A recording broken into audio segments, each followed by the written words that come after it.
Good morning, good afternoon, and good evening to wherever you are in the world. Welcome back to another One Make series. And this time, it's of course the turn of the Porsche 992 Cup. Round 4 tonight finds us at a very wet Paul Ricard, a unique circuit that offers 167 different layouts, and today's layout is just under 5.8 kilometers in length, 13 turns, and 1.8 kilometers of those being the Mistral Straight. I'm John Dalton, your lead commentator for tonight. Alongside me is Jesse Lee, and as always, Stewie behind the cameras, and also, of course, not forgetting the live stewards. Welcome, everyone.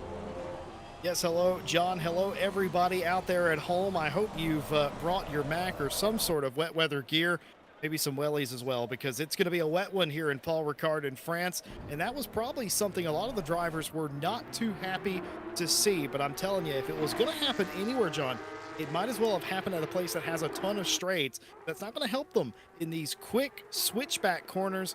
It's going to be one of those qualifying sessions that we just started, of course, here, where who stays on the track the best, probably going to end up getting the pole position. I wonder how tight it's going to be up at the top. I suspect in the dry, it'd be quite tight. Here in the wet, I think it's going to be survival of the fittest. Yeah, it's certainly going to be a race of attrition, of course, once we do get underway this evening for the 1 hour sprint. You see cars already cutting corners here on their outlaps. Of course, no tyre warmers on the Porsche Cup cars, so everybody starts with dead stone cold tyres. Obviously crucial on your outlap to generate as much temperature as you can. Yeah, like you say, it's going to be a race of attrition. It's going to be a race, of course, of the track limits. Again, something very easy to pick up here at Paul Ricard in the dry, let alone the wet. Again, just to remind all the viewers at home, no traction control in the Cup cars, although ABS is, of course, allowed. So again, going to be very crucial to get your power down coming out of the last corner. Of course, the slow, of course, first gear, right-hander hairpin. Again, these cars very easy to spin the wheels up, very peaky engine on the power band. So going to be an interesting one tonight to see who can keep it straight, I think, Jesse, let alone who can keep it between the white lines. Yeah, qualifying is going to be one thing. Keep in mind, there's going to be, what, 30 some cars firing down into turn 1, 2, and 3 after we conclude qualifying, of course, for the start of the race. That's going to be insane. Nonetheless, several cars have already gone off the racetrack. The good news is it doesn't matter. Done it on a lap that was an out lap that wasn't a timed lap to begin with, so it did not matter whatsoever. For some of these cars, including Nico Kumpu, it's about to matter for certain. How important is getting this first lap right? I'm not too sure, but if I was Nico Kumpu, if I was a lot of drivers here, I would err on the side of being a little bit conservative.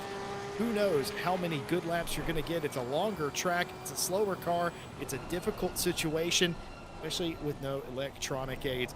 You see that not a whole lot of movement there from Kumpu on the hands. Very steady indeed through turns 1 and 2. Now, you can't really see it, but the track does go downhill a little bit. This tight section, easy to get wrong. You outbrake yourself, you end up cutting this entire section off. Obviously, an invalidation.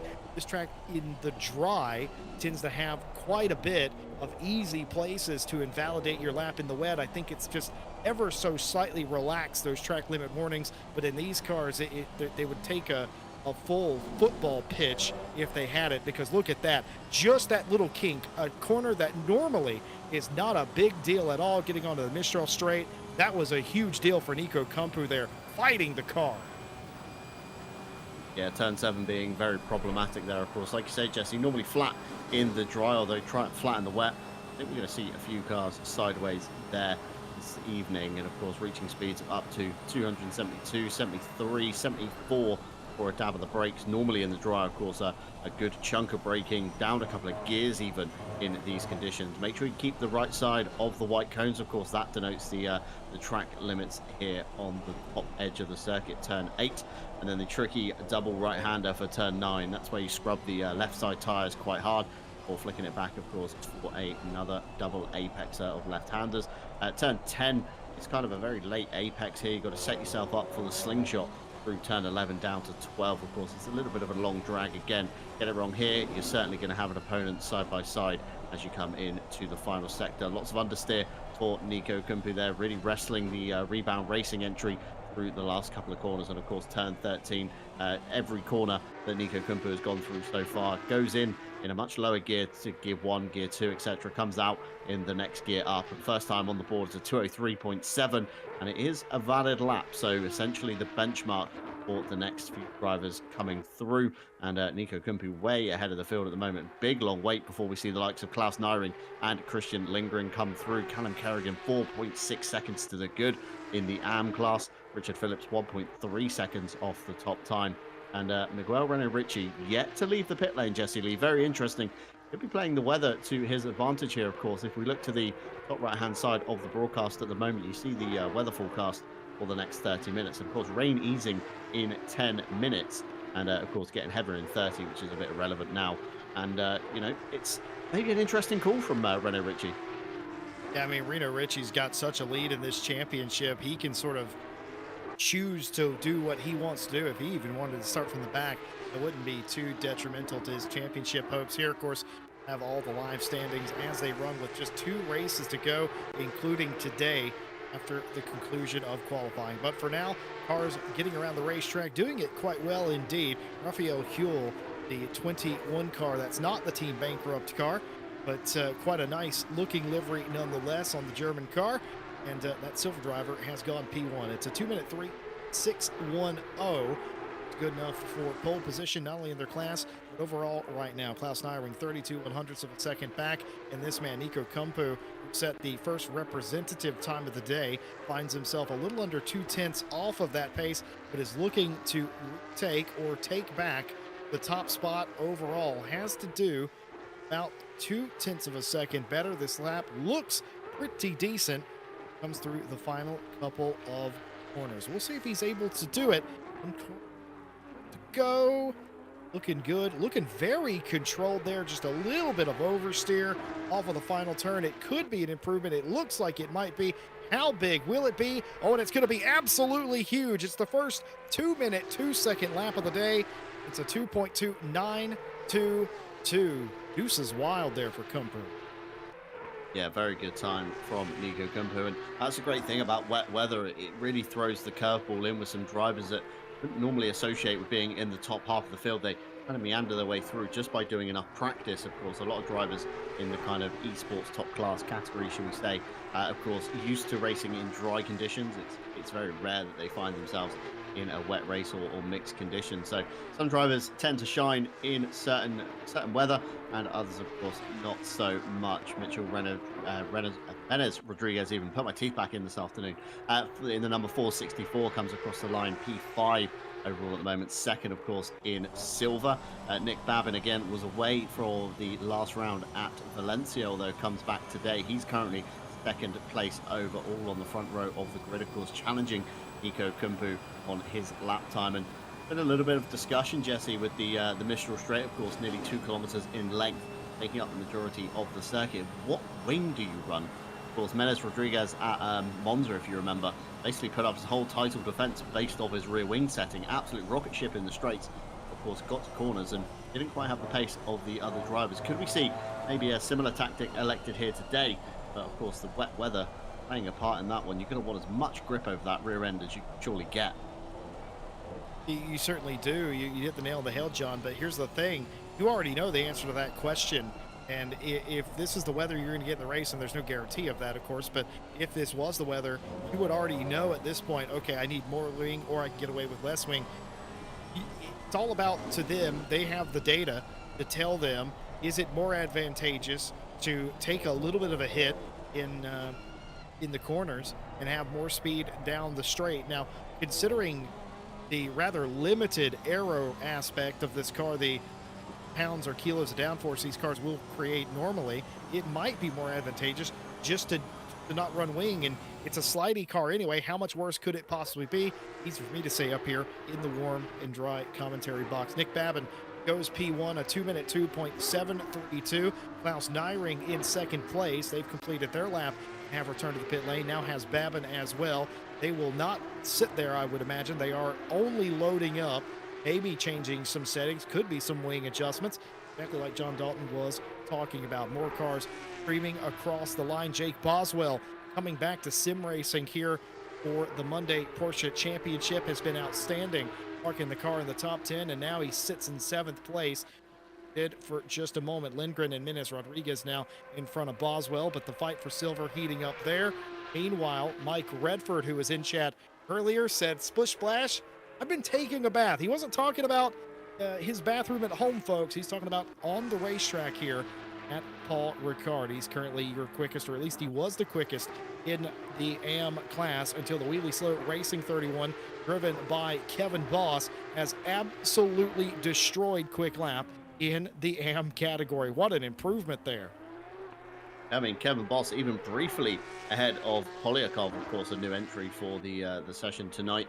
Not taking part in the earlier season, but we know how quick he can be, especially in the Maserati GT4. He had a dominant fashion with that car in the One Make Series not so long ago at RCI. But Kevin Boss on top of Polyakov in qualifying. Who would have thought it?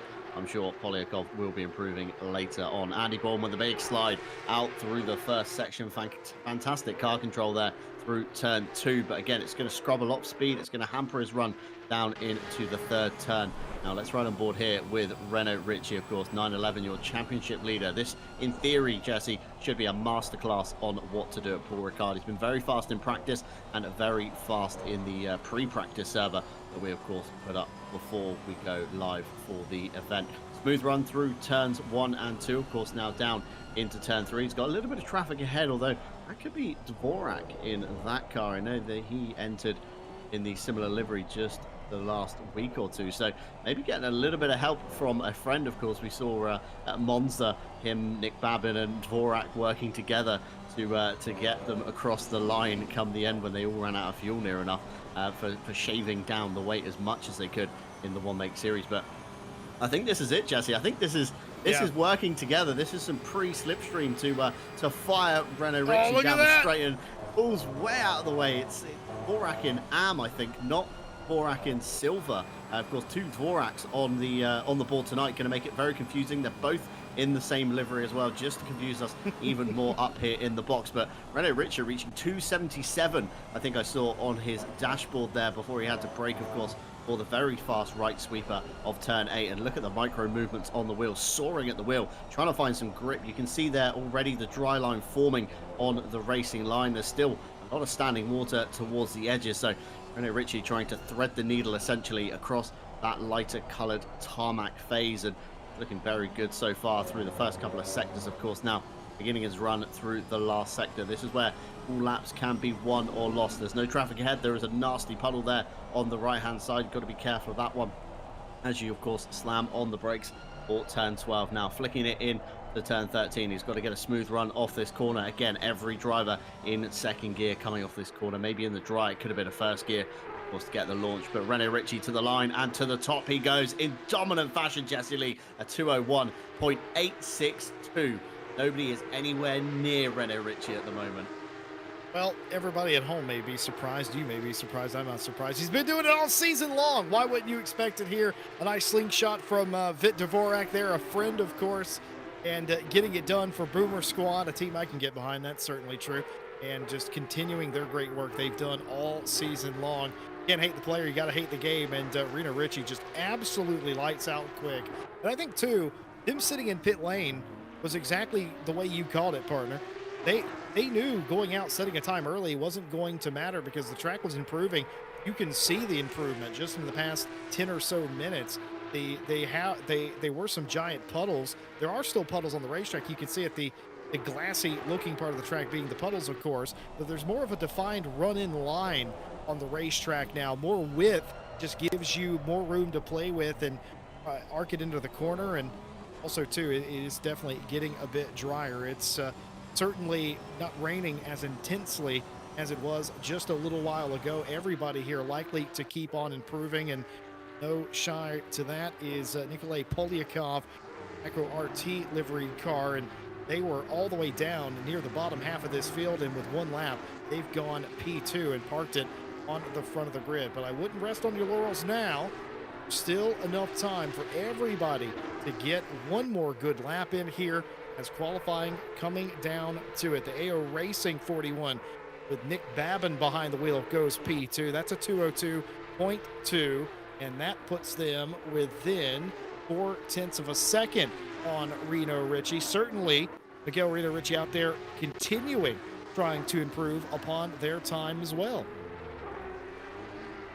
Yeah, of course. Why would you not try and improve on your time all session long? Dvorak, of course, gave up his last lap to allow Renault Ritchie some slipstream. He's pinged himself up into 20th place overall. Of course, third place in Am. Roskam has shuffled Kevin Boss down a little bit. He's still ahead of John Eraser though. So again, a few Am drivers, a few silver drivers being spanners in the works, and Jake Boswell now hustling his car through the final sector, trying to get a good lap together. Of course, he's just within earshot of Menez Rodriguez for class honors, and then any further up, of course, would be ruffling the feathers of the pro cars, of course, at the top end of the grid.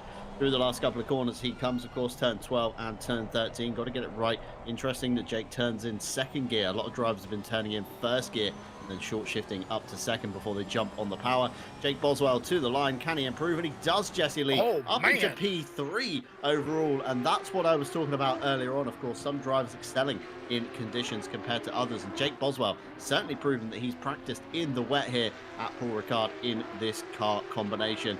We've got a few more drivers, though, coming through. We've got a nice snake of cars through Sector 3 at the moment. Klaus Nyring, your next car to the line. P2 pips Nick Babin to the post, although Nick, I think, is still on a valid lap somewhere. Next car to come through, Sim Brothers Racing Team. Christian Lindgren, again, third in championship standings at the moment. He's had a fantastic run of the season. Small improvement up into P6, just behind, of course, Jake Boswell.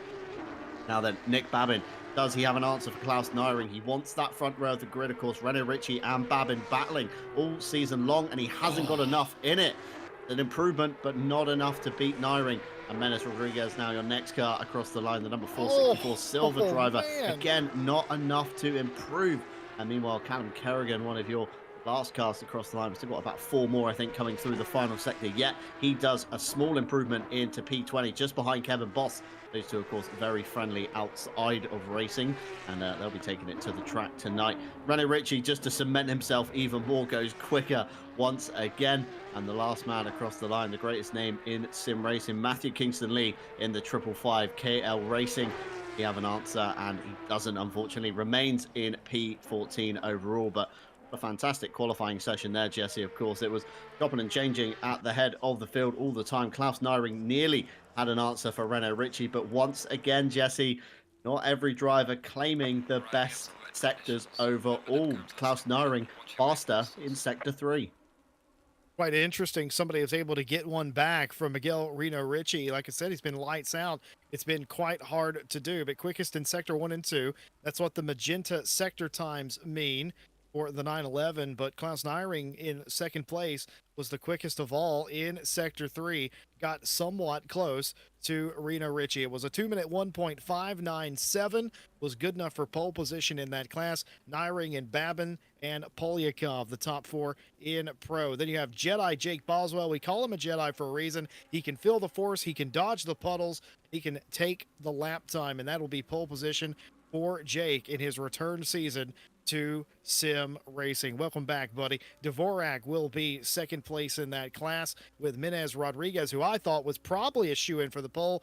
He'll have to start from third, several rows behind leader in his class. Has a little bit of a lead in the championship. We'll see that in a moment with Phillips in tow. Looks like Roscombe Redford and Kevin Boss, the top 3 in the AM class today as well. And speaking of championship points, partner, let's take a look at them.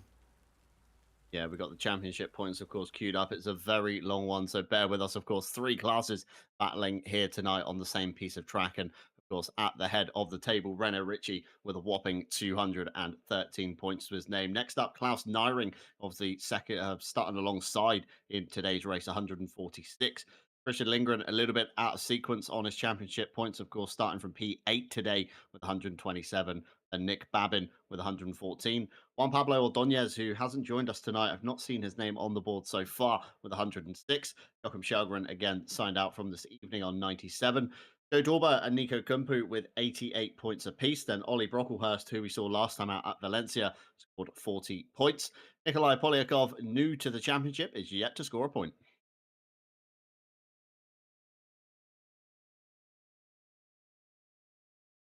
course, rounding onto your second page, a couple of drivers there signed out. Jordan Daly and Kevin Tutick will take no further part in the pro standings. Next up, we should have, in theory, the Silver Championship, which is where it's kind of really hotting up and a little bit spicy, of course, with Menez Rodriguez at the helm with 172, Dvorak just behind with 148, Richard Phillips 134, and Raphael Hewell with 126.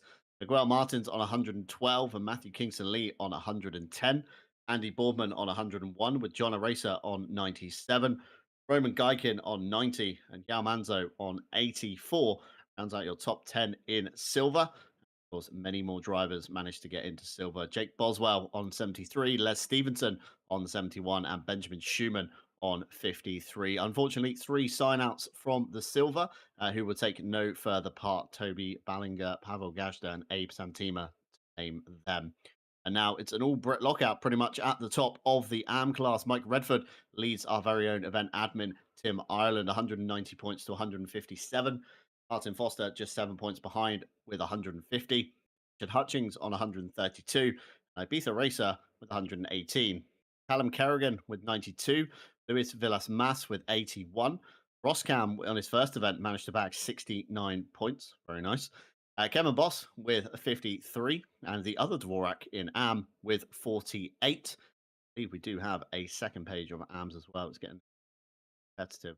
Not that's the top 10 AMs there, proving me wrong. But very different scenes on the B-roll, should we say, Jesse Lee, than what we have here tonight. Of course, as we go back to live pictures, of course, cars drenched in rain. The circuit is deemed wet. Rain is looking pretty consistent for the next half an hour or so we should have no mixed stops in theory. Every driver, logically, would be on wet tyres, and if you are on dries, then you're a little bit of a madman here today. And of course, the wet tyre denoted by no sidewall markings. Essentially, the dry Pirelli has yellow writing around it, so fingers crossed the Stervet stays synced to drivers' choices. But anybody's race today, I'd say, Jesse Lee, it's going to be an evening of attrition. Obviously, keeping the car clean, keeping it pointing in the right direction, and more importantly, keeping those track limits down. Well, one of the most notable things from qualifying is we sort of expected more cars to be going off and invalidating. And while that did happen just a little bit, it wasn't that notable for a lot of cars. We're used to seeing it just a little bit. I would say there was more invalidations in the qualifying session at Barcelona to start this championship than there was in the pouring rain here today. So either the drivers are more comfortable racing around Paul Ricard in these cars, or they've just gotten used to it. Maybe they're all really good at rain racing, but either way, certainly proved us wrong in qualifying. The only notable off that I saw was John Aracer. John Aracer in the 699 car was coming around to improve their lap time quite a bit. Would have jumped somewhere near the middle, I think, of the silver pack that they're in, and ended up invalidating. They had some sort of accident on the seat corner, so was unable to get that final lap. But beyond that, not a whole lot of big troubles there. The question is that just because they were running by themselves, they all found space on the track? What's going to happen when they try to go 2, maybe even 3 wide in some of these corners? It's a racetrack that can facilitate that in the dry. Are they able to fight the spray? Are they able to fight the fog and the track conditions and the limit of the tires and the limit of the car itself and get that done? I think we're about to see exactly that. 3-time Night Out champion Harry Conway's joined us here on a Monday to watch the Porsche Cup cars, as have a lot of you. He pointed out the missing flag on Miguel Reno Ritchie. That is not a redacted flag. For the sake of transparency, we just don't have an Aruba flag. All of our graphics, of course, are custom made, and the graphics designer could not foresee an instance where we had a driver from the island nation of Aruba. But unfortunately, we have had that, and they're winning the championship quite handily. So with apologies to Aruba, that is Miguel Reno Ritchie's home, and absolutely incredible. Sim racing, it's taken over the world, as it seems. Yeah, sim racing's got, so big in the past few years. We spoke about it just a few broadcasts ago between each other, Jesse. I never envisioned sim racing would ever get this big from, the small hobby it started off as, very select, very kind of nerdy and niche community, to now obviously spanning the globe and reaching every single corner. I mean, you look at the Night Out Championship as well, plenty of flags from different nationalities in there just to mix it all up. And yesterday, even reaching the lengths of Aruba with Renault Ritchie. So, fantastic to see. And what is also fantastic to see in a cutaway segue is the RCI calendar, of course, getting a little bit kidding? busier this week. Wednesday's team championship still very much alive with RCI Esports Yellow leading MRT KTM and RCI Esports Blue. We head to Hungaroring this week, and rumors had it on Saturday, Jesse Lee, maybe on RCI TV. Can you confirm or deny? Yeah, I've got special news for that.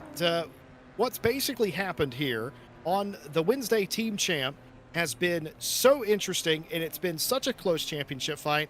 Those teams and drivers have forced us to come up with a way to broadcast the final 2 races, and I'm here to tell you, this Wednesday, we will be broadcasting the penultimate round of the Wednesday champ here on RCI TV on YouTube.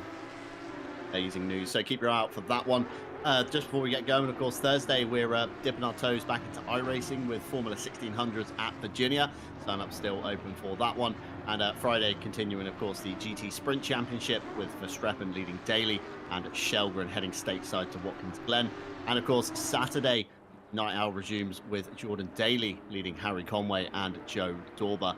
Gunaseca will take the stage this week. So 2 championships heading stateside. But currently, of course, we are in what would have been the beautiful south of France had we had it's some still better beautiful. weather. It's just it's raining. still beautiful. It just looks a bit like England at the moment, shall we Oh, say, dear. with the permanent rain that we have here this evening. Rain looking very consistent for the next half an hour or so. Keep your eye on the top right-hand side to see if that changes at all. But cars now 2 by 2, of course, rolling start heading towards the green flag, and spray in the mid-pack is going to be hell. Hopefully drivers are not going to trip over each other, and we do have a clean start as we get underway here. Green flags wave, green lights on the gantry above the driver's head. We got a pinch. We're nearly going 4 wide already into the first corner. 2 drivers touch. It's Polyakov and Babin. Polyakov to the outside. Can he make it work? He can't. Nyring covers it off very nicely. Meanwhile, Renault Ritchie gets off to a fantastic start. That's one of the Dvorak cars, I think, off to driver's left in turn 2, and somebody else exiting stage left, and in the background as well, cars spinning around, and the driver on stage left is still out there following the blue line all the way down into the 3rd turn, and he's elected to take the inside line again and skip it. Not sure who that is. It looks possibly like Raphael Huell on the livery. Oh, big crash! Have a closer look, but big crash into turn 6, I think that is. But the leaders, of course, escaping through turn 7 onto the Mistral Straight, 1.8 kilometers in length. Yellow flag is, of course, still out for the incident. Stewards are going to be looking crashing into that back one, here, and they are still under yellow towards the back of the grid. Cars going wide. Tim Ireland out onto the blue tarmac to the right-hand side, and the drivers filtering out onto the Mistral Straight. But we've got a few gaps in the field now, Jesse. Yeah, we certainly do. That was a messy start from the midfield on back. Everybody has been able to get the cars going. No retirements from that incident, but a huge accident that in a really unfortunate choke point of the racetrack, and that has led to, I would say, to my eye, at least 10 cars involved in one way or another, several ditching the track entirely to try and get around it. Thank goodness for live stewards, and also in this case, unfortunate for the live stewards. They're going to have to make sense of that and figure out exactly what happened. Now back to live racing action. Everybody still fighting for position, including here just outside the top 10. Andy Boardman taking a sniff, taking a look on Christian Lindgren from Sim Brothers. Tries the inside. He tried the outside, couldn't do it. Lindgren closes the door on the inside, and then they end up line astern again, a little bit back behind them. This fight going on between Les Stevenson and Geiken. Geiken, who I didn't realize they got a qualifying lap, and they must have done, because they're already up halfway through the field. Les Stevenson, the wounded car, just about, or the Wonderbread car rather, just about getting their nose chopped off there. Everybody clear though, able to save it. Reno Ritchie doing exactly what you would expect a championship leader to be doing, getting out of Dodge 2 seconds on the opening lap to the good. Polyakov in 2nd, Klaus Nyring in 3rd, Babin 4th, Nico Kumpu, your top 5. Jake Boswell on the back of Nico Kumpu, leading in the silver class, not rivaled by Schumann in 2nd place, and the best last name in sim racing. Oh my goodness, is in 3rd, but a crash right behind all of them. Yeah, that's Dvorak involved. That's a silver car, the 340. Of course, the yellow with the red stripe, and wanted to touch on your point through the last corner. It was Les Stevenson and Mike Redford we were watching going at each other and getting their nose chopped off. But that all stemmed from Andy Boardman getting into the rear of Christian Lindgren, slightly upsetting the run into turn 2 or out of turn 2 towards turn 3. And that just allowed the run of Dvorak to come up the inside and try and make a move stick. And unfortunately, just overcooked it a little bit late on the brakes, and it wasn't to be. Is it now, Geiken now, John? I'm not sure. Geiken, I think, at the back somewhere in the gold car, not the gold and red car, but the gold and black stripe car, just behind Dvorak. Moving the drivers right now behind the RPMS car on the outside, but we are not done yet. Of course, Les Stevenson looking very racy at the end of the Michelin. That's a weird-looking Monte Carlo. The slipstream, it is a very weird Monte Carlo, possibly the German equivalent, should we say? Yeah, of, I don't remember Monte that Carlo. model. Up It's the gonna be inside contact. goes Les Stevenson. Contact with Andy Boardman, and Les Stevenson backs up very sensibly, nearly with people in his rear as well. And of course, Les Stevenson's face plastered across the back of his own car. So, keep an eye out for that one on the broadcast. It's terrifying when Stewie watched it pull away just a few weeks ago on the grid. But Klaus Nyring already on the back of Polyakov trying to make it happen, and this is John Eraser.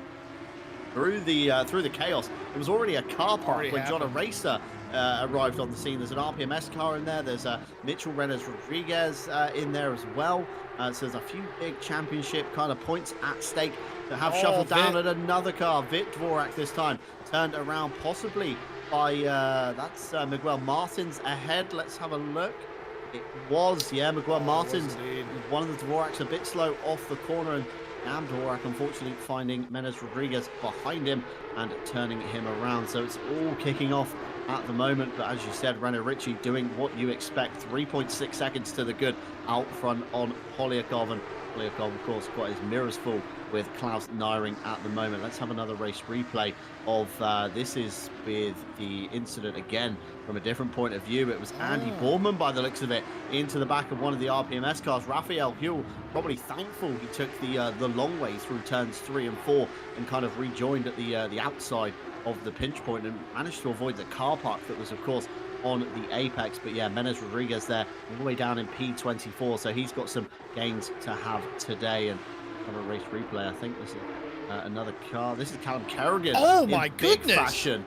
Looks like he locked the inside wheel there, Jesse, and found Ibiza Racer on the corner. This is turn 3 and 4, I think. That was very, very strange. It's almost like they realized something was wrong with the car, or maybe they were aquaplaning one way or another. They ended up sideways before they even got to the turn, almost like this indeed from Klaus Nyring, who's going to give up at least one spot here to Nick Babin. But I think that's sort of what happened to him. They just got completely sideways, out of sorts, and it all went downhill from there under braking. But let's look at this. Klaus Nyring was looking to the outside, just didn't want to be in the spray, got the car all Tokyo drift style sideways, and Babin's going to say thank you very much. Yeah, absolutely. So, I mean, it's easy gains, isn't it? When you make small mistakes, then it opens up the door. And Andy Boardman forcing his way through on Roman Geiken through turn 12 into 13. Both drivers getting it checked up in time, but Les Stevenson now might have a stab at it as well, as he's just lurking in the background, ready for a little bit of momentum loss to try and get himself through in the number 46 car. And great livery on that car. It was ran at Talladega just a few weeks ago in the real life NASCAR series as well. And I smirked as soon as I tuned into the broadcast and saw it. I instantly thought of Les Stevenson, but of course no Les plastered across the back of the NASCAR variant, Jesse. Yeah, it was quite disappointing they didn't fully replicate it. If it was my car, I'd have put Les's face on it. I mean, I already do. I keep a picture of Les in the car myself. Little Jesse Lee lore for you. Right there on your Monday afternoon. Richard Phillips here in the RPMS 22, trying to have a little bit of a recovery drive. Nowhere near where you would expect the RPMS boys to be right now, but making up some spots. In fact, had already made up a spot in Sector 1 on Foster. Now looking ahead on their own category. Jal Manso just about 2 seconds in front, leaving Foster to battle Hutchins in the rears. Nico Kumpo trying to make up some of those positions, and in fact trying to get it done here. Look to the outside, look to the inside, nothing doing, covered off. Can't quite do it for Rebound Racing. Nyring now through as well, of course. We saw Babin get by him, but somewhere on this lap also got by him was another driver inside the top 5. Les Stevenson, the Wonder Bread car, all sorts of sideways. That is not going to do the tires any justice here, but that definitely looked very cool. So many cars sideways. We were wondering what this race was going to look like. Were they going to be fighting for grip? Yes, but they're still fighting each other. Everybody charging into corners. Everybody trying to exit on the throttle here. This is exciting racing for sure, but you wonder how long they can keep it up. Nearly 3 wide. One car off of the racing surface. It's John Eraser, and he's been able to join the track. Mike Redford probably, quite wisely, backs off of the corner there, self-preservation style, to keep them from being a big accident as the cars rejoin to the racetrack. And here's a crossover move from Mike Redford, the Mike Racing car, trying to get something back for their trouble. Yeah, fantastic heads-up driving there by Andy Boardman. He saw the gap, he went for it, and he kept it pinned, of course, straight between the middle of Mike Redford and John Eraser there. And Mike Redford still looking towards the outside of Eraser. It's going to be the last of the late breakers, and Redford playing that one very safe, I think, just tucking in behind to try and get the drive off of turn 2 down towards turn 3. But, you know, chaos up and down the field. And I said it earlier, Jesse Lee, didn't I, about some drivers excelling really well in the wet. And Ross Cam and Kevin Boss, P11 and 12, and they're in the AM category, so they've really lucked out on this kind of car park scenario we had down in this turn just a few laps ago at the start, and a big slide from a racer coming out of the corner. That's not going to do him any favors on Mike Redford's run, but then Redford gets a little bit sideways, of course, moving offline into the standing water. Porsche struggles to put down traction, but back to my original point, of course, some drivers really battling towards the top end of the field where we don't normally see them. Yeah, Harry Conway has thought of a new drinking game in chat, saying take a shot every time you see a Porsche sideways. I would advise not to do that. Get alcohol poisoning quite easily that way, so do not play that game, especially not today. Miguel Martins, who has had a bear of a start of a race, they're trying to make their way through, of course, some of the traffic. They've had a little bit of contact as well. They're 27th right now, looking on the back of Ibiza Racer, trying to make up one of those spots, and they do get the draft. You wonder if that 808 is significantly damaged or maybe just lacks speed getting on the Mistral straight. Either way, fights back around the outside, but I believe it's going to be an effort in futility as the DCC Motorsport car of Miguel Martins is able to convert that for a position gained. Of course, not for class honors, at least not now. It's got to get by Vit Dvorak, who has also had their issues so far in Tim Ireland before the next silver car comes along in the form of Nez Rodriguez, who's also had a horrible start to this race. Both the Dvoraks near the back of the pack, something that's very, very uncommon. Mike Redford in 15th place, holding on to 3rd, trying to size up and figure out what he's got to do and what he wants to do with John Eraser and Andy Boardman in front.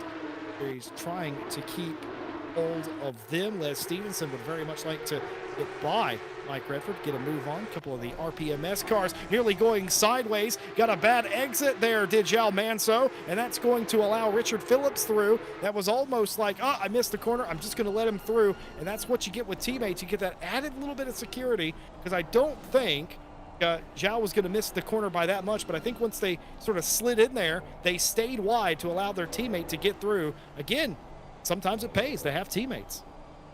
Yeah, absolutely so. And one season I'd love to see a team championship go, and just to see how obviously people working together can really get out of the field. And a big slide there from Portuguese driver, of course, João Manso, as he came out onto the Mistral straight through turn 7. That's going to hamper a lot of momentum as he makes his way down towards turn 8. Meanwhile, Andy Boardman and Kevin Boss side by side. Kevin Boss towards the right-hand side of your picture, coming into turn 8. Andy Boardman's going to have to go the long way round, and I think Kevin Boss knew the fight was no point in fighting.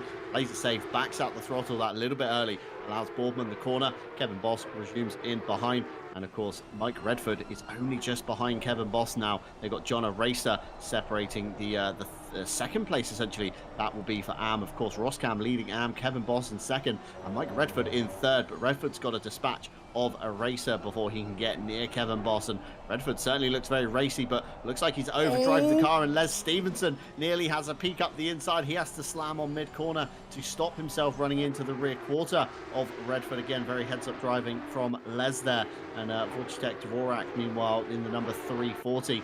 Martin Foster is his next car in the AM class. Let's ride on board, Jesse. What's happened here? See what's happened to Wojciech Dvorak going up the inside here. There is a puddle and it's just an overtake. Was there contact? I didn't really see any, but might have been light, if anything, but still a pretty good overtake in the conditions. Pinpoint accurate. That's something you're used to seeing in the dry from the drivers, but doing that in the wet, quite a different thing. There's puddles. It's unpredictable track surfaces because you're going from a completely wet, almost flooded surface to a drying or drier surface in that section of the racetrack. You're on the curb, which is a painted surface as well, and you're able to manage it by running the normal line there. Good job by Voce Dvorak, able to get that spot back one spot closer to where we usually see them running, and perhaps more importantly, a spot in the Silver Cloud. Yeah, of course, points mean prizes, don't they, come the end of the championship? So any you can salvage from this race will be a bonus. Meanwhile, Les Stevenson up the inside of Richard Phillips. Through turn 7 they go onto the Mistral Straight, of course, but he will have the slipstream Richard Phillips on the number 46 and tucks right in behind Les, trying to follow him all the way down the straight. Of course, through the slightly drier line, there's normally a lot of standing water to the right-hand side, so that could really upset the car and aquaplane them if they go too far to the right. You see the line there down the kind of third of the track on the right-hand side, and Les Stevenson's going to squeeze Richard Phillips an ever so slight amount towards that water. Nothing to be had there, not alongside enough by the time they got to turn 8. Flying formation will resume, and John Aracer, meanwhile, looking back at this, has a fantastic view of cars sliding and understeering through turn 9. It's a very tricky corner to get right in the dry, let alone in the wet, and Les Stevenson gets a much better drive off the corner in turn 9. Towards turn 10 they go. Meanwhile, in the background, RPMS looking like they're bunching up as well. Manzo wants to get a move on and try and get to the back of Les Stevenson. Meanwhile, the Wonderbread car all over the back of the 699 racing car into the final 2 corners they go. Turn 12, of course, the left-hander, and turn 13, perfect for a lunge if your opponent's not paying attention, but John Aracer has that one covered off. Les Stevenson's going to try and do the up and under, but he closes the door, parks the car on the apex very nicely, and in the background, of course, RPMS with no answer to that. Les Stevenson, meanwhile, with the slipstream down the main straight into turn 1 he goes. Of course, he'll have the inside line for the first corner, but that will become the outside line very quickly as they switch back to the right-hand side. And I think John Aracer braked a little bit early there and gave Les Stevenson the corner. Again, some heads-up driving from everybody involved today. Nobody really overly defending. Everybody's just kind of accepting the fate that they've lost the position and letting it go. Of course, with 45 minutes or so still on the clock, anything can happen. It's, you know, one of those races of attrition, Jesse. We spoke about it earlier. Who can keep the car on the straight and narrow? And Rick Conway's already been playing his own drinking game in the chat, and I've counted at least 5 shots so far. So it's going to be a long night if you're playing that game. Let's just say that. Yeah, but I'd rather than be playing it with coffee, soda, and tea the way they are doing it, rather than something else. It might be slightly safer. You might still get a sugar buzz or a caffeine rush, but beyond that, feel free to play it with non-alcoholic beverages all you want. Miguel Martins has fallen victim to this race in more than one way. And, well, they put in our chat, my internet provider can go straight to the first corner of Bathurst. Well, that's quite unfortunate, but it's all part of it. Not everything going to plan for Miguel Martins, and letting us know about it, have it as well. Condolences to Miguel Martins. It's not been their day. It's been an interesting day, though, to say the least. Look at this, car sliding wide here. John Aracer just trying to hang on to the race car and hang on to the back of Les Stevenson. He's been able to do that. He's been able to fin off Richard Phillips from RPMS as well. You've got João Manso in the background, who is just waiting their turn. I mentioned a lap ago how important it was for Les to slam the door in the last corner on Richard Phillips and company, because if he would have went wide right here, he would have let both the RPMS cars by him down the straight. They would have the run, but because he was able to get a good run off the corner, a better one than Aracer was able to end up level with him, and Aracer just let him go. John, to your point, it's one of those days, tough conditions. How hard do you really want to fight for it? Even though it's championship points and it's late in the series, how much do you want to risk it? And I would reckon most of these cars are taking a measured approach to how they're running this race. Normally, they'd be a little bit more aggressive, but because they're on the ragged edge already, they don't want to push past that. Let's see what happened here in turn 1. A couple of cars scattered, and yes, indeed, that is exactly what happened. Just abandoned the corner there for their own safety. Gave up a spot, did Aracer. Yeah, I saw it when you asked him there, Jesse. Of course, Aracer outbraking himself and missing turn 1 completely. And of course, giving up the spot. And the run that Manzo's got on a racer now. Racer's just slipping back and back through the silver pack he goes. Of course, Dvorak will be the next car to take a chunk out of him if this move pulls off. And the racer staying over to the right-hand side where the majority of the standing water isn't going to be good for the straight line speed. However, it will pull those Pirellis off ever so slightly as they go 1.8 kilometers down the straight, pulling back over to the left-hand side once Manzo's through. And of course, Dvorak is now getting the double toe, essentially from two Porsches punching a hole in the air. So he's been able to close up on this little train. Very confident through turn 8, riding on board now with the number 340. It's turn 9, of course, it's a tricky corner, and a racer is backing it in almost like a go-kart. Through turn 9 he goes, trying to get the front end pointing the right way, and hell, it even looked that little bit faster through turn 9 than Dvorak's smoother line. So maybe this is how you've got to drive these cars through some of the turns, get the rear end over rotated to get the front end through. But a racer a little bit slow off the corner now. Dvorak is closing up and up into the penultimate corners, of course, turns 12 and 13. Nothing to be had there, though. It's very tricky to get a nose up the inside.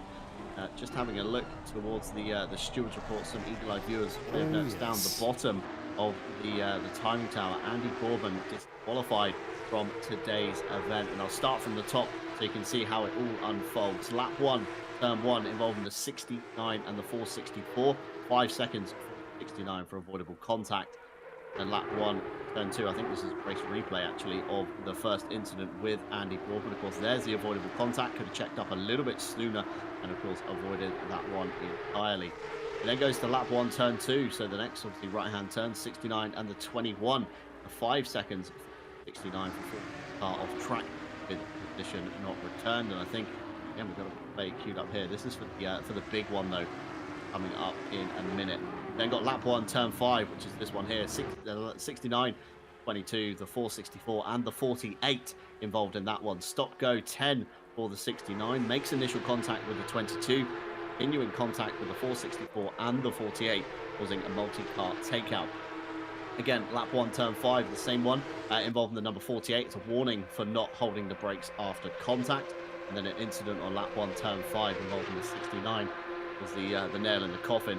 License points exceeded for this incident for car number 69 and unfortunately disqualified from tonight's event. So probably a tough call from the stewards. It's not one they make easily, Jesse Lee, and I'm sure there was much deliberation on the penalties. But side by side, Gaikin and Menez Rodriguez go through turn 8, and very sketchy to do in the wet and the battle, of course, with the RPMS. Les Stevenson and Mike Redford is still on the circuit. Les Stevenson, a big slide it's a drift! there. That's opened the door to Richard Phillips. Through the inside he goes. That would be turn 10. That's just happened at, and the Wonder Bread car slipping back there, losing a few tread blocks off the Pirelli wets. But fantastic car control from Les Stevenson. Yeah, well, here's the thing. Les knows how to drift a car. He knows how to do it in the dry. He knows how to do it in the wet. And well, if Les can't drive it, I don't think anyone can. So a nice save there. Again, didn't do any service to the tires. Gave service to the fans, though. What an excellent drift that was. Was able to save it, and by proxy also saved his race. Redford getting passed by one of the RPMS cars. Oh, and it's contact. Redford and Les Stevenson sideways and completely sedentary in turn 1. Luckily, they're both off of the apex, and they're going to be able to get it going. Les Stevenson allows Redford to go through, generally speaking, indicating Les is taking responsibility for the incident. So very unfortunate there. I thought they were all going to get away with that. I thought RPMS was going to get a spot. They did, but the surprise was the jump scare with Redford and Stevenson making contact. Let's see this again. The RPMS car up the inside. Les trying to follow them through. And does Les get the braking wrong? Or does Redford hit the brakes early? I'm unsure. I don't know about the weather conditions, how much of that played a factor. But unfortunate contact there. Looked like Les took responsibility, though. Yeah, it almost looked like Phillips and Redford braked at the same time, and maybe Les just got caught out by where they were braking, thought he could maybe brake a little bit later, or maybe, focus too much on the back of the cars ahead. Spot his braking marker off to the left or the right as we go side by side through turn 8. Dvorak on the inside, a racer on the outside.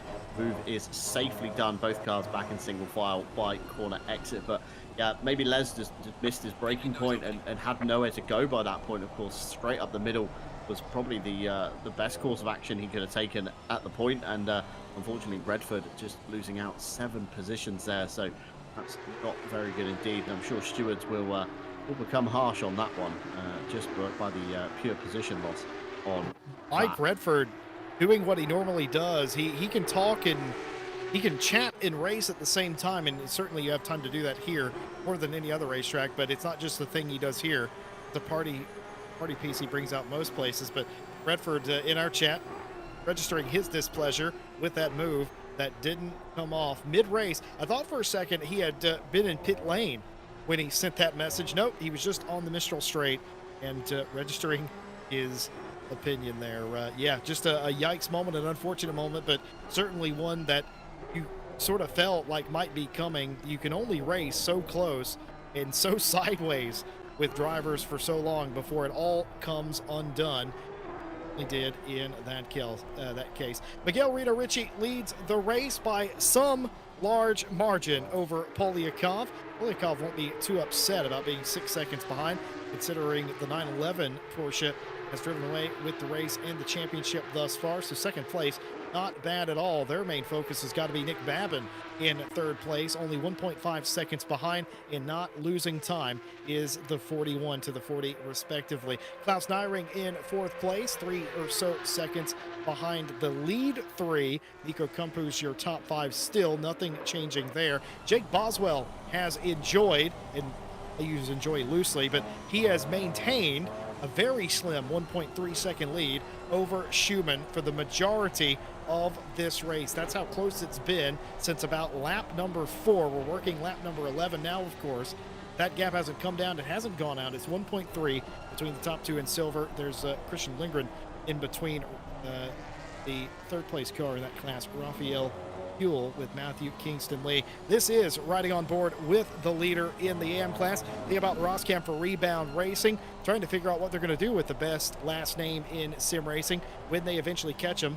Has a little bit of a gap back to Kevin Boss. 6 seconds now is that gap. Redford has fallen back quite a bit, of course, after that contact. Foster third in the silver class. No threat to Roscom or Boss right now. But you know who is? Exactly. Richard Phillips at the moment very close behind Kevin Boss. Wants to take 12th position overall away, of course. This will be AM and silver, so again, no championship points will be exchanged between these two fighting. And Kevin Boss, if the fight earlier was anything to go by, probably going to be quite sensible and maybe give this one up. Of course, he's got a lot more to lose, and Richard Phillips gets turned around and gets going again. It's going to be very detrimental and take him a while. And the next car being Foster, way down in P17 overall. Just stay consistent, keep it on the narrow and between the white lines. It's be a good race for Kevin Boss come the end. So Richard Phillips sneaks on past up the Mistral straight. There we go, and 1.8 kilometers of tow for Kevin Boss should see him extend his gap very nicely to those behind. I just want to point out, of course, pit window is open, has been open now for 15, or will be open, sorry, for 15 minutes. Of course, the rule set tonight is 1 mandatory stop.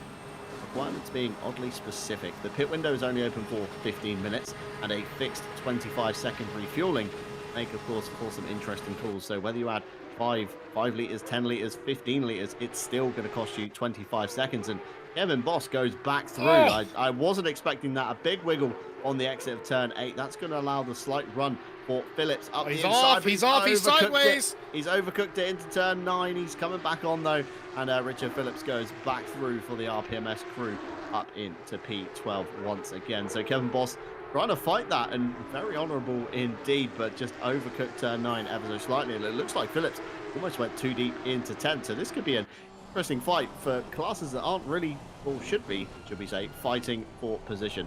And of course, back to the pit stop conversation I was making earlier on. Tyres only then costing an additional 5 seconds. So if you do want a fresh pair of wets, if you've ruined them already in the race, it's only going to cost you an additional 5 seconds. And you can make that back, then it could be worth the gamble.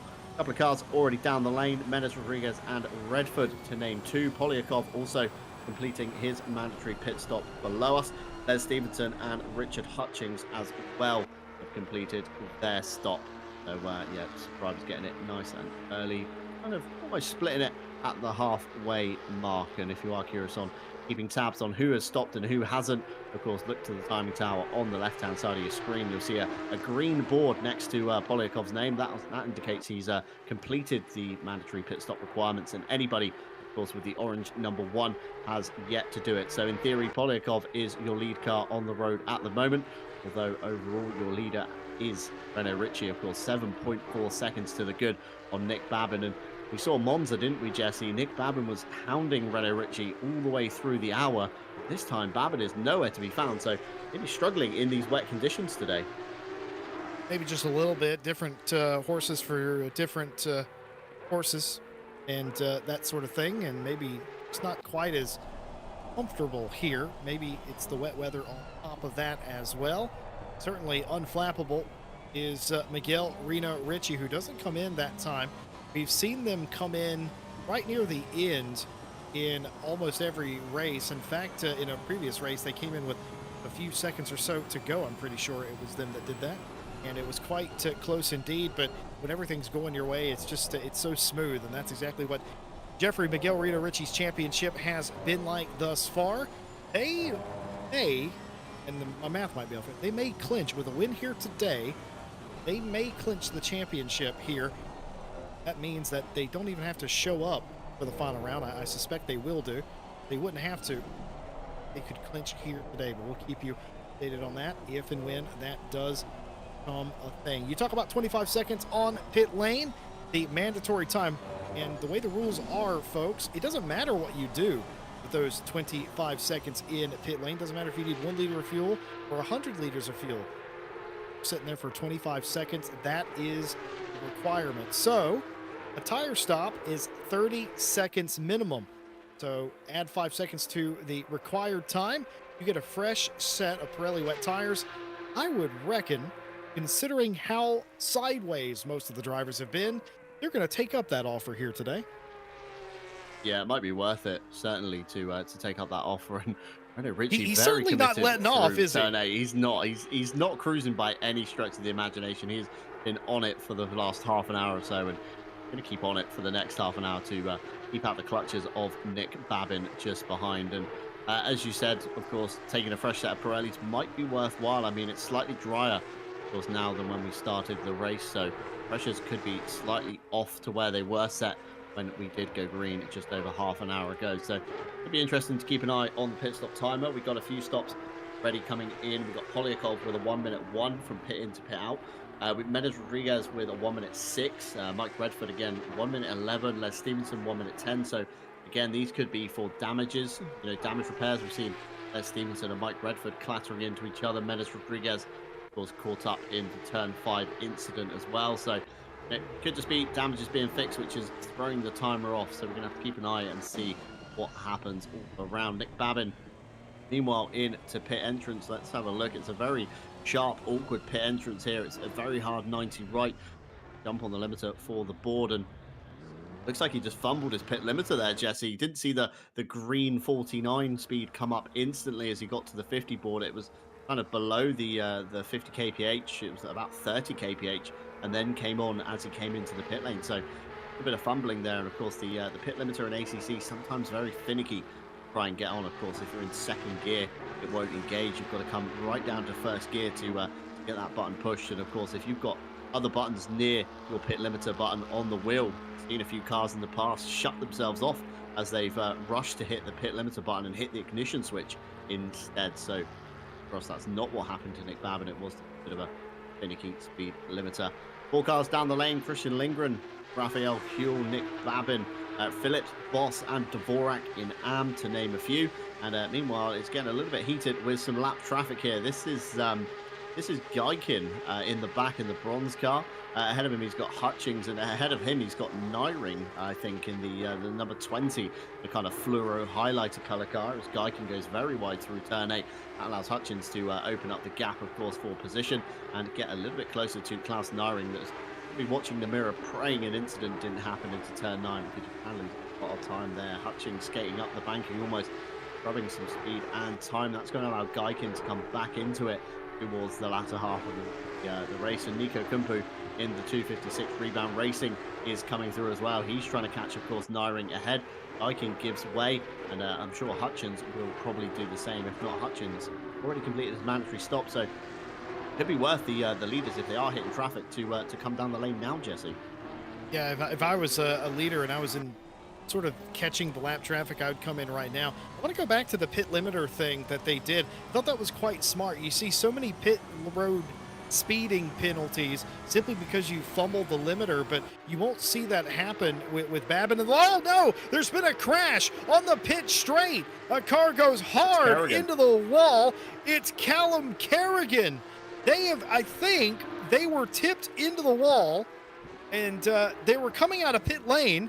This is almost certainly, this is a dangerous pit exit regardless, and I think somebody, no, they've lost it on their own. Look, they've spun the tires. They've likely changed them.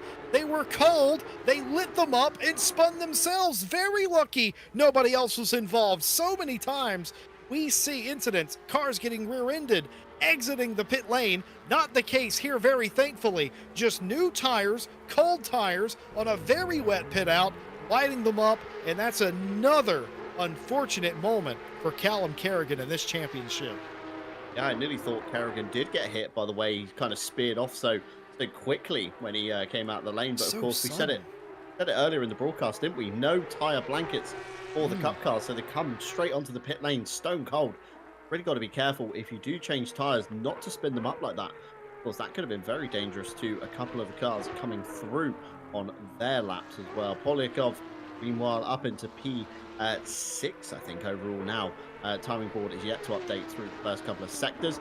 And Raphael Huell, of course, was your very strong silver qualifier, currently in P10 as well. He's got a few pro cars ahead of him to dispatch off before he hits, of course, the next silver car in line. Just scrolling down my timing board.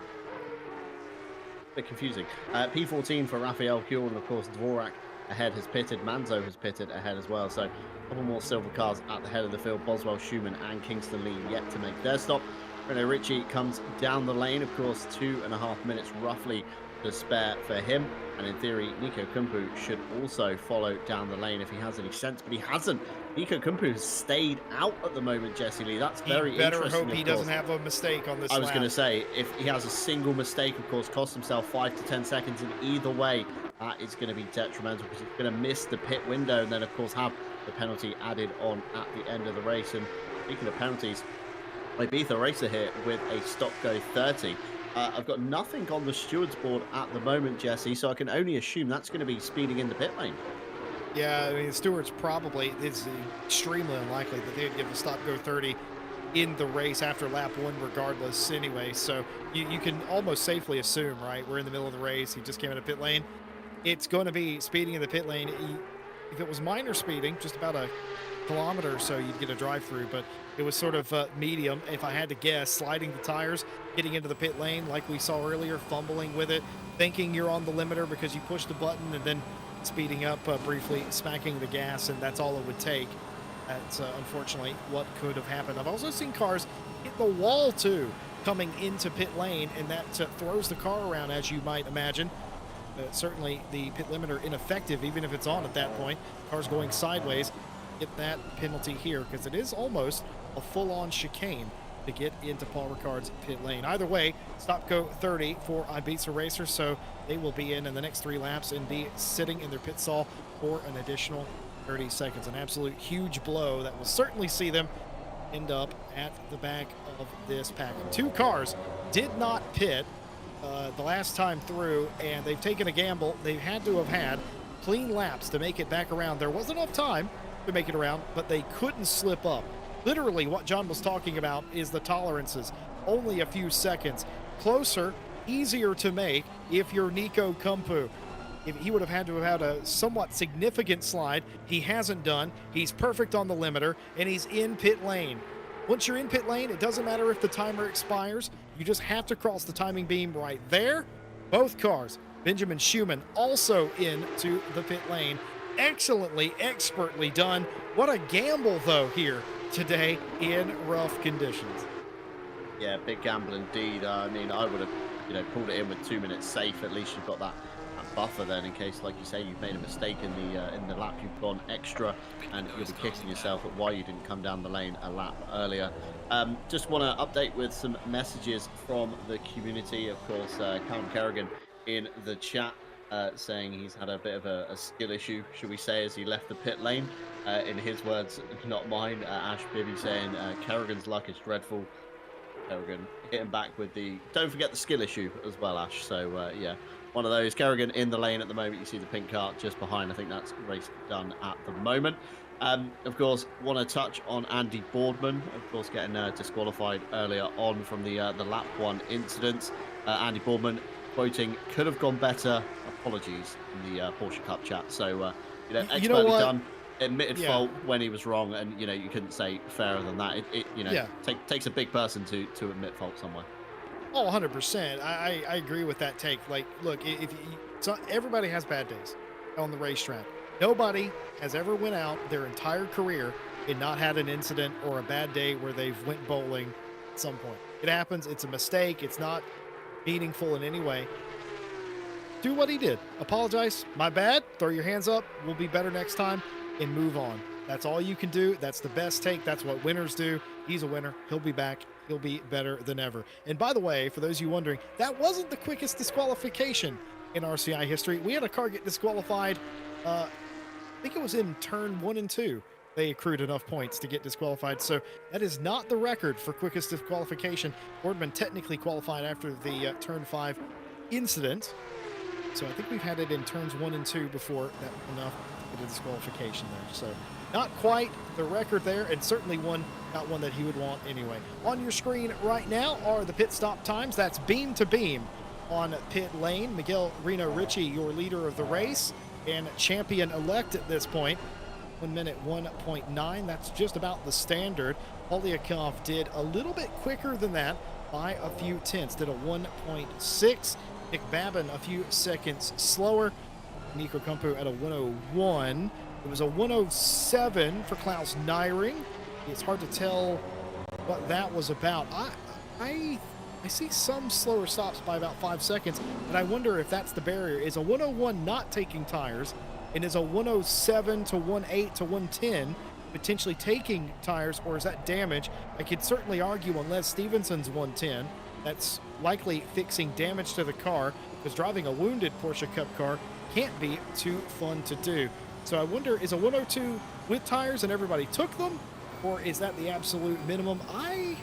It's real close. It's not the longest pit road in the world, is it? It's quite a short pit road. I mean, depends how it can be. I think it's around the 40-second mark, memory saying. Yeah, but the pit stop timers, of course, 1 minute 1, like you say, could be no tires. 1 minute 67 could be taking tires. No. Again, it's hard to determine. Menez Rodriguez with a big slide. Take another shot. Harry Conway into your T-Mug as Kevin Boss comes up the inside towards turn 1. Wants to have this position back, of course. This is AM and Silver honours at the moment. This is for no championship points, only for overall finishing position. And Kevin Boss, backing out, I think, back over to driver's right just to open up the corner and follow Menez Rodriguez through. Stewards have been very busy next door, Jesse. They're still catching up from lap 1, 2 to 5 by the looks of it. I won't go from the top, but there's a lot of avoidable contacts. There's a couple of warnings for the car 340. We got 5 seconds for the number 28. That's for an incident lap 2, turn 7 involving the 141, 28 and the 464. 5 seconds, the 28 causing avoidable contact with the 141, rejoining to the best of their abilities. 28 failing to make the rejoin. Further contact is made with the 4, causing them also to spin out on the track. The slightly bigger one, 15 seconds for the number 62. That's for a lap 2, turn 15. From the 4, the 62, and the double 4, and that's a replay. I think we're seeing there. That's Callum Kerrigan on circuit. That's the lap 2 on it there. And the number 4, the 62 and the 44, 15 seconds for car number 62, making a deep dive into the corner, makes contact with the 4, but does return the position. 44 does not have time to react, perhaps the 2. 15 seconds for an instant lap 3, turn 4 from the 808 and 28. It's a 15 seconds for 28 for position for a takeout, but position has been given back, and everything else on the field is increasing into minor contact. So it looks like a lot on my end, but realistically, it's only some very small penalties. Of course, Callum Kerrigan picking up some penalties, but has already retired in the pit lane, so that'll be null and void at the bottom of your scoreboard. So 5 seconds for Foster and 5 seconds for Dvorak will be added on to their race time at the end. Of course, if they pick those up pre-pit stop, then they could have served them as additional time in the pit lane as well. And interesting to see, Jesse, a lot of drivers kind of trying to find standing water now. Maybe try and cool those Pirellis down. Of course, they've been going for near enough 45 minutes or so, and they're going to be slightly at the hotter end of the temperature range, especially if you haven't changed them at all on the pit stop. And Roman Geigen still in a fight with one of the Dvoraks. Of course, that's for again silver, and we've got a lot of silver and AM drivers battling together as well. I didn't expect to see that today, but some of the AM drivers really shining through in these wet conditions. Yeah, some of the silver drivers not necessarily coping with it as well. And also, too, there's been several incidents, including this one, Roman Geigen getting into the side and potentially a little bit of the back of Vit Dvorak. Let's see that again. That's a long way back for Roman Geigen to come. Never mind the rearview mirror. That's not actually what's happening. Pay attention out the windscreen here. What exactly happens? It looks like Vit just gets a really potentially slow entry, catches Geigen out there, and just runs into the side of him. Pit maneuver successful. Potential penalty coming there for Roman Geigen for the AO Racing team there. Quite unfortunate. A rare one as more penalties continue to sift on through, and some of these quite big ones. And I wonder how many of those drive-throughs that you see are for track limits. The entire bottom half of the standings board starting to look like a teenager's face, just red bumps all over the place. And let me tell you something, every single one of those drive-throughs, all of those occurred within about 5 seconds of each other. All of them. Foster, Dvorak, and Geigen for track limits. Yeah, it's not kind of ideal at the moment, is it? But Foster, of course, kicking it off, and then an answer back with Dvorak and Geigen picking one up as well. An additional 15 seconds late penalty came through for the number 46. Of course, that's Les Stevenson. That's for an incident lap 11, turn 1, involving the 46 and the 95. That's the Redford incident we saw earlier on your screens. 15 seconds for Les. Stewards deeming the 46's broke too late, causing a takeout, but position returned. Of course, Stewards seeing in Les's favour that he did, of course, stop and let Redford go again. So it does reduce the penalty somewhat to what it could have been. Of course, a much harsher penalty if you take somebody out and just drive off into the distance, not giving them a chance to get back ahead. We've seen it a few times in other leagues and, of course, the other events here at RCI. Meanwhile, riding on board, of course, with Dvorak. This is actually for position. That's Manzo ahead in the RPMS 222. And Dvorak, of course, going to be picking up the slipstream at the moment, although 5-second penalty to his name, Jesse. Going to have to get past Manzo and extend the gap by 5 seconds in 14 minutes to be able to hold on to the place. Certainly is. Dvorak looking down to the inside. Manso allowing him to get there. I don't know if Manso expects him to get alongside or maybe just doesn't want to fight him at all. In fact, that is the case. Both cars sideways, one trying to get the overcut, the other one just trying to get the power down. Dvorak able to do it, goes defensive into the corner, trying the undercut once again is João Manso. Almost gets there, doesn't do it. The block is on for Dvorak, and for a second I thought there might have been contact exiting the corner. There wasn't. There was space between the two of them. A little bit of a wide turn. A mistake by Dvorak there allows João to get back to him just a little bit, but because he took that wide line, Dvorak able to drive away cleanly now. João not in a position to contest this position now. Does gain a little bit the center off there, as they're still going to be neck and neck. There might be close enough here for a little bit of a slipstream action down into turn number 1, but I think once Dvorak got there, João just decided, I'm not really going to fight it too hard. It's a bad place anyway, and he's got to my inside. He didn't defend inside either, so that tells me he wasn't too worried about that. But still, after let him through, still continued to look down the inside to remake the pass. Yeah, of course, when it's, your class honors on the board, you don't mind having an attack back, and Manzo's doing exactly that through turn two. Already got the overlap done, down into three. Dvorak looks to the inside, but not close enough to make a lunge.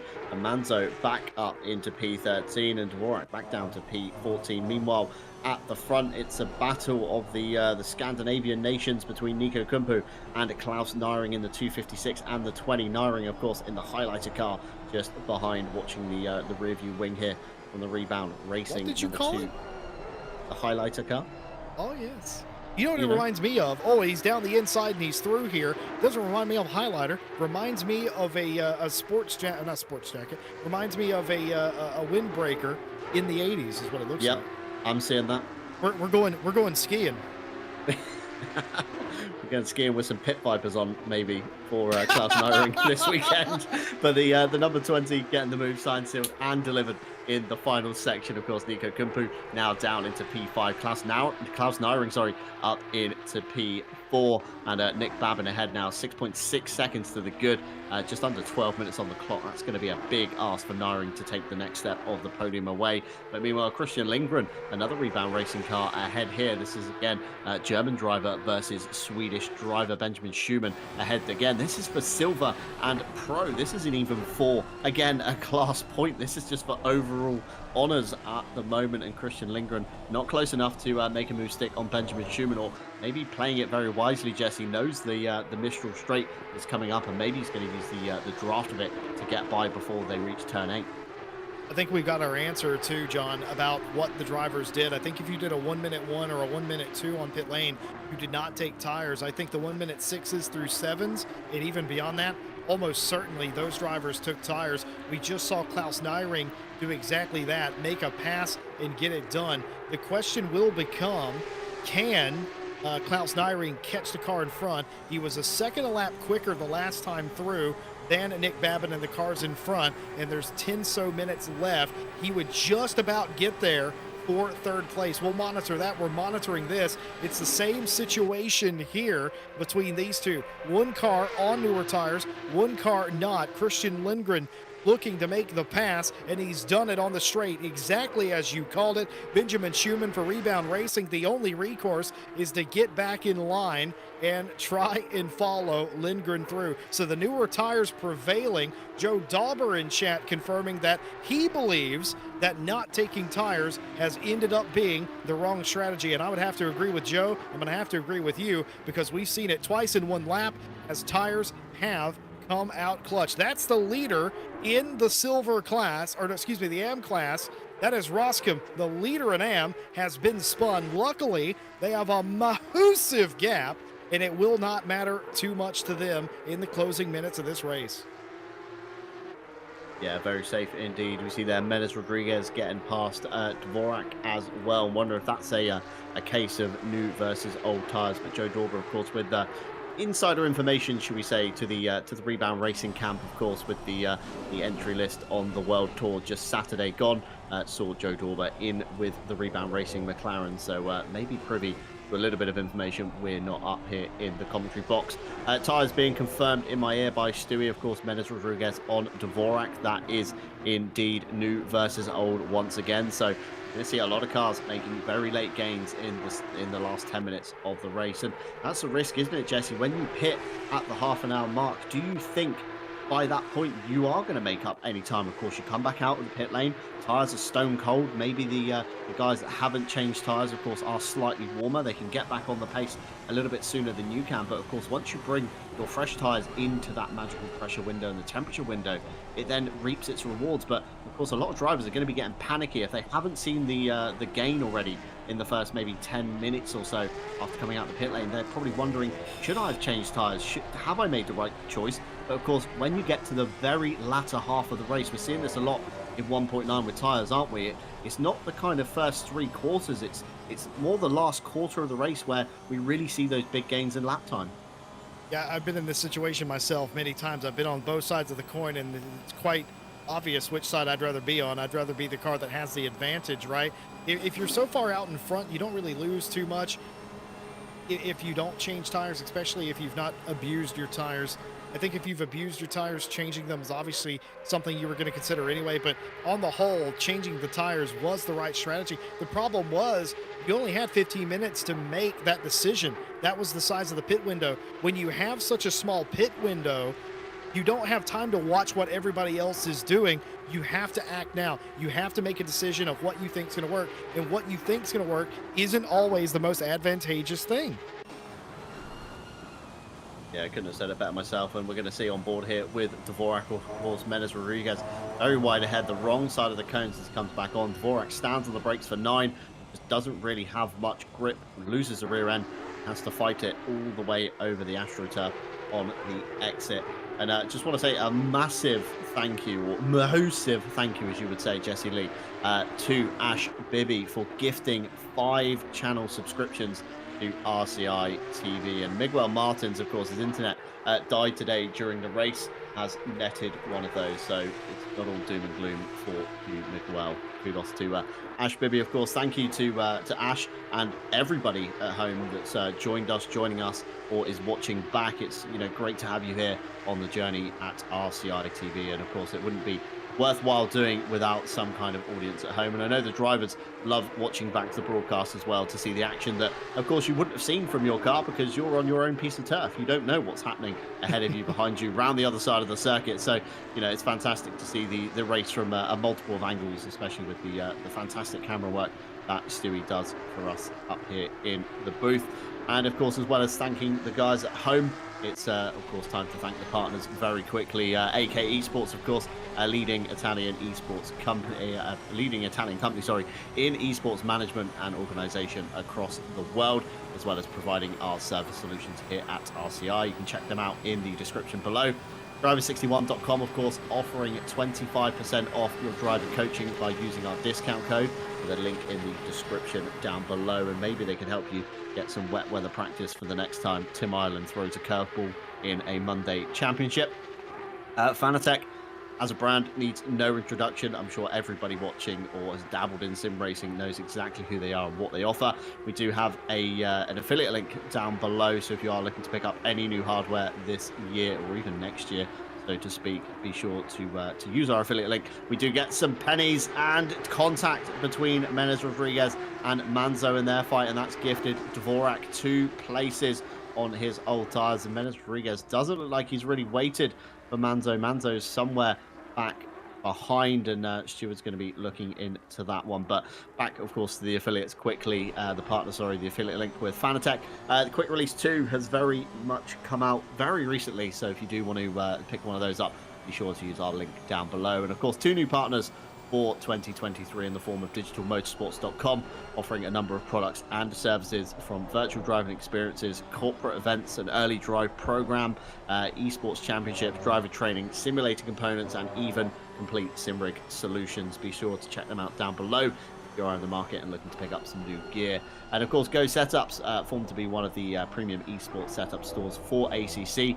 Their primary aim to create setups for all skill levels, whether you're esports ready or looking for a safer alternative for your favorite car. And of course, featuring a plethora of esports stars on their team, make sure the setup you choose has extensive hours behind it. And as I always say at this point, Jesse Lee, Jaguar pack. That's the crucial thing. I've never seen 1.9 Jaguar pack. Exactly. I've never seen another setup store even release an older car pack. So fantastic to see the old machinery get some love. Go setups.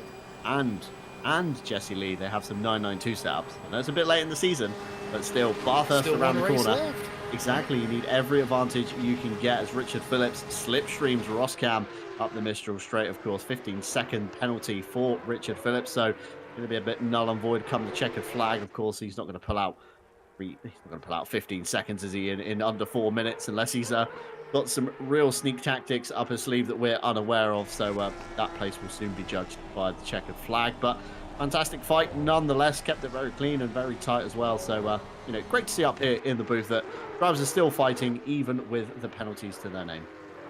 Yeah, they certainly are. And just one more time, a huge shout out to Ash Bibby for gifting 5 channel memberships here to RCI TV. Already a channel member himself, so he is giving them away. And to Bori, Rolfi Olfi, Marcel Least, AMZR, and Miguel Martins, if you are in chat, if you see this at some point, give thanks to Ash Bibby for the gift subs. We thank you, Ash, for your gift subs and, of course, for being a member here at RCI in more ways than one these days. Yeah, love to see the support. Love to see more little multicolored eyes, which is the channel icon here at RCI. That's awesome to see, and we just appreciate all of the support. And speaking of support, what a race, John. How would you sum this one up? It started out, I mean, we had a pretty big incident in turn number 5, but we have seen so many side-by-side battles. It's been one of those races where we sort of expected it to be a bit all over the place. We haven't seen the massive offs here. We've seen 500,000 slides, though, including that one right there. 500,001 slides here today. But Jeffrey Miguel Reno Ritchie, the driver from Aruba, just absolutely unstoppable. Doesn't matter if it's raining, doesn't matter what racetrack we're on, just on another level. Yeah, absolutely. You know, proving why he's such a good driver and, you know, a well-respected name in the esports community.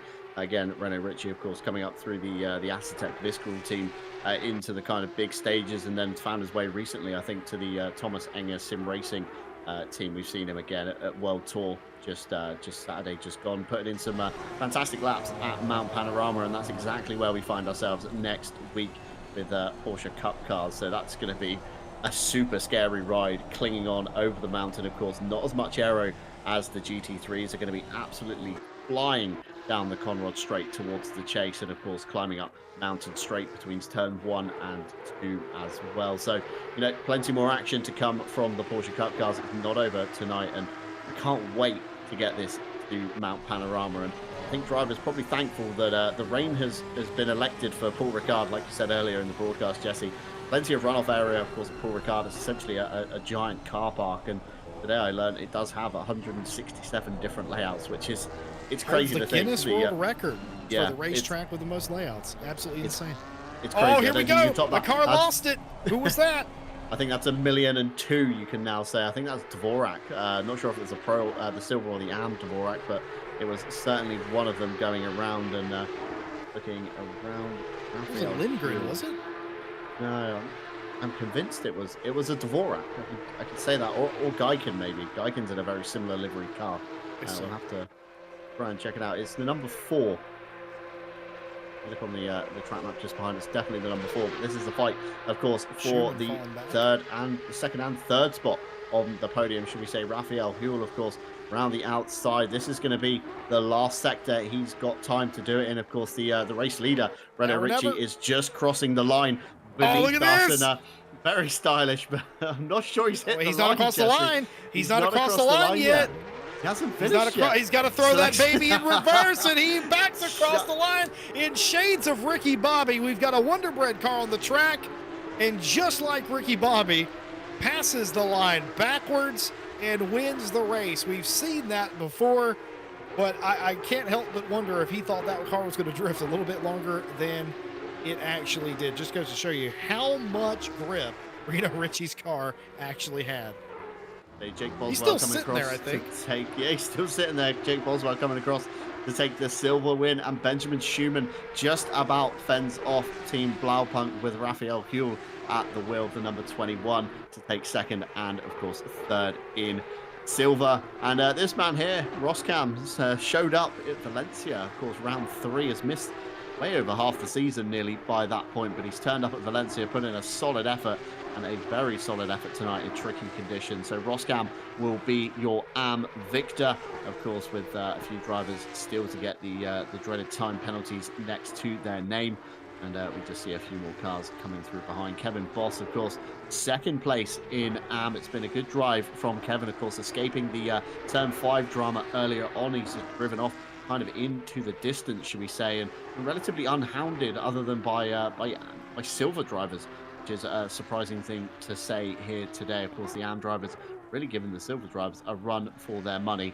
And Mike Redford, despite clattering with, of course, Les Stevenson into turn 1, still manages to take home third place in AM. So that's going to be a solid haul of points. And a Reno Ritchie inspired victory drift, should we say, but driving forwards across the line rather than backwards. And Still have a few more cars yet to take checker flag. I think Richard Hutchings is possibly the last one on the grid, indicated, of course, by the green icon next to his name. Everybody else, of course, checkered flag next to there. So Richard Hutchings will be your last car to cross the line. That's for 4th position overall in the AM Championship. So again, a good solid haul of points there, and we'll of course keep you updated with the championship standings next time on RCI TV. And again, nice Scandinavian flick from Rick Hutchings beating the Falcon Porsche off Do you know every what's wall down to happening? turn 1. These cars have just been an hour sideways, and every time one of them tried to get sideways on purpose, they couldn't do it appropriately. Now they're trying to figure out why the car's loose in the corner, but won't break adequate traction to do a full-on sideways skid in the rain. That's exactly what that was.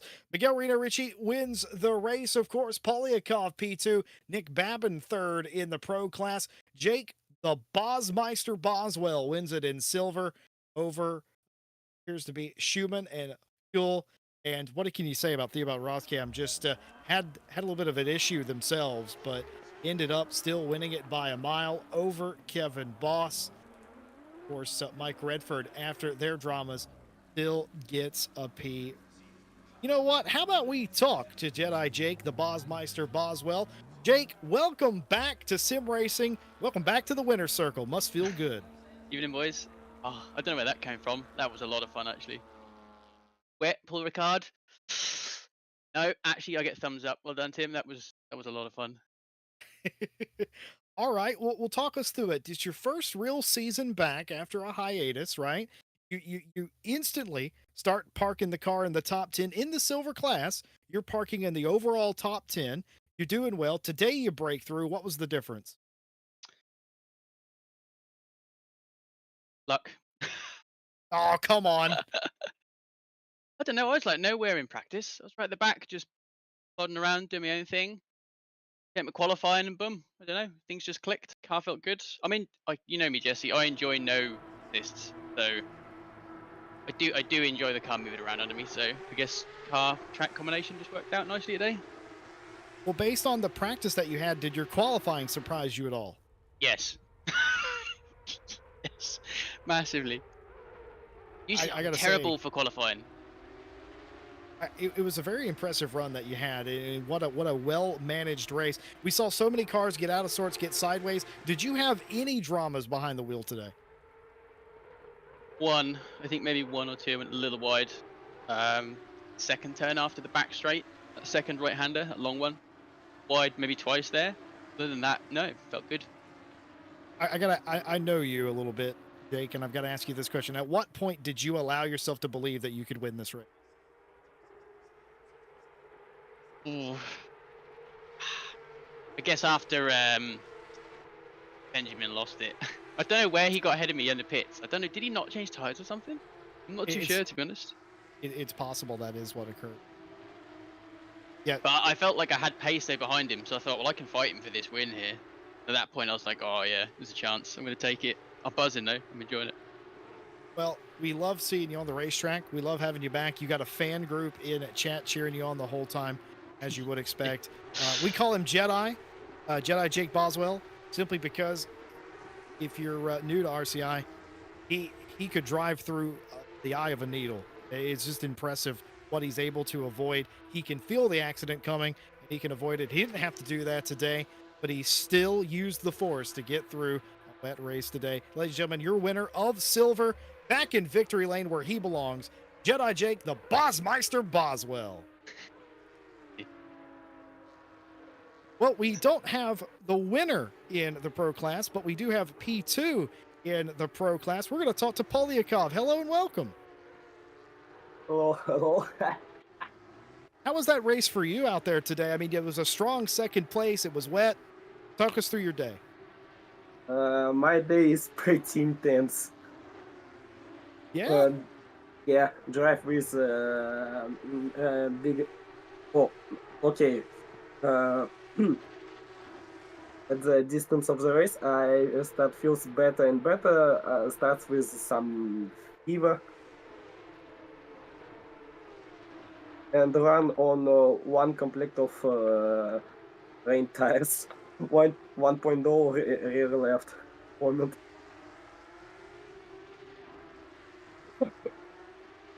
and very low voice. Need to run to bath. Well, everybody seemed like they were going sideways at different points in the race. You didn't look to have that issue. Is that all set up that caused you to look so planted on the racetrack, or was that just you manhandling the car with the wheel? I think I manhandle this, Okay. but at the start I drive literally sideways, maybe more than in others. At the end, I drive smooth enough. What's it like to compete against, well, the top end of the field like you do? I mean, you've got Reno Ritchie out there, but it's more than that, right? You got Nick Babin and everybody, and you're constantly competing with them. What's that like? Because you got to go into every race thinking, well, this is going to be a fight to the finish, right? Um, with Renoich, I don't think it would be fight. I think it would be literally beat the kid, and kid was me. Well, But with Nick Babin, I don't know what happens with him at the end of the race. He starts losing in average 1.5, 2 seconds per lap. More than me. well, in a race, Polyakov, where there were comers and goers, you were so steady all race long. Well deserved there at the end. Congratulations on a brilliant podium here today in very tricky conditions. Thank you for coming and talking to us. Thanks for talk. Well, there you have it. You've got drivers being modest. I almost called you Jordan. John Dalton. I don't know why tried to call you Jordan. But, John, you got drivers being modest. That's a rarity. It was a good race for a lot of the front-running cars here today. Polyakov had a great race. Jake Boswell's back in victory lane. Reno Ritchie, as far as I'm concerned, is champion-elect in the pro class. We've got Theobald Roskim coming back and then immediately winning again. Who is crazy. Kevin Boss was in the mix there a little bit. There's some heartbreak stories near the back of the field, but overall, just a fantastic race. One of my favorites from the series, if I'm honest. Yeah, it's probably got to be, like a calendar highlight for me as well. It was fantastic conditions. Tim Ireland picked probably a very good circuit for it as well. Like you said earlier, plenty of runoff. So if mistakes were made, it wasn't, that detrimental to races, unless it was, of course, the big one that did happen for Callum Kerrigan, of course, lighting up out of the pit lane, or the big incident at turn 5 we had at the beginning. But still plenty of time to obviously come back from anything that did kick off in the early stages. And of course, just before we round out tonight, I do have a mention for the iRacing events. Again, if you do want to get your hand in at iRacing with us here at RCI, we are going back to iRacing for the winter months. So this week, I think we're kicking off with Formula 1600 at Virginia. That's on October 12th. We then begin the Legends Cup on October 19th before heading off to the Charlotte 150 for October 28th. Sign-ups opened just last week for that one. And finally, we got some good old multi-class in the form of the iRacing Road Championship. That mixes GT4s and MX5 Cups on the circuit at the same time. That begins on November 9th. And all the content we have chosen for the championships, I believe, is available in the subscribers only iRacing, essentially. So no need to buy any additional cars or tracks. You can compete in the base content of the game. So if you're curious, you've never dabbled in iRacing, do check that out. And I believe we do have a few discount codes over in the Discord server still to get rid of as well. I think it's 3 months for $12 off the top of my head, or 12 months for about $50. Again, applies to new accounts only. So if you do have an existing iRacing account, unfortunately, we cannot help you there. Again, a quick thank you to everybody at home, whether you've watched, you're watching back, or you're still watching. It's great to have you here. And again, thank you to Ash Bibby for the 5 gifted in tonight's broadcast. Again, partners have been cycling around at the bottom left-hand side of your screen: AK Esports, Driver61.com, Fanatec, DigitalMotorsports.com, and of course, Go Setups. If you think any of those guys can help you out, be sure to check out our links down below. But from the very wet Paul Ricard that we've been watching highlights from in the background of the outro, it's time to say goodbye for tonight. We will, of course, be back on RCI TV Wednesday when we're casting the team championship. So if you haven't seen that before, be sure to drop on in on Wednesday evening. And of course, next week we do head to the mountain, Mount Panorama, where we will sling these 992 Cup cars round for one last time, one last roll of the dice, and of course, picking up those all-important championship points in the last round of the season. It's going to be a good one. You're not going to want to miss it. So make sure you do tune back in to RCI TV on Monday next week. But for tonight, it's goodbye from myself, John Dalton, from Jesse Lee alongside me. Of course, Stewie behind the cameras and all of the live stewards that have taken part in tonight's race. We bid you farewell. We hope you have a wonderful rest of the week. And I hope to see you again on RCI TV very soon. Take care.